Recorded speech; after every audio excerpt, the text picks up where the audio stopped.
Hello guys, good morning. এই মেয়েকে school থেকে দিয়ে এলাম। সবাই কী করছো?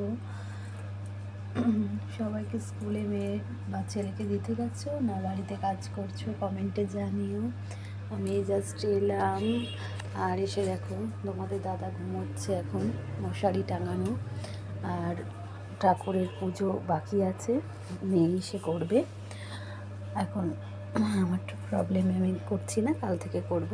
কাল বৃহস্পতিবার, তোমাদেরকে দেখাবো পুজো করছি। আর সকালবেলার কাজবাজ শুরু করিনি। আমাদের যে ক্যাটারিং আছে, তো বাড়িতে রান্নার মাসিরা আসছে, অর্ডারের রান্না হচ্ছে। আমি এবার রান্না করব, তাদেরকে চা দেব। তো তার জন্য একটু তোমাদের সাথে কথা বলে নিচ্ছি। কাজে ঢুকে গেলে আর কথা বলা হয় না।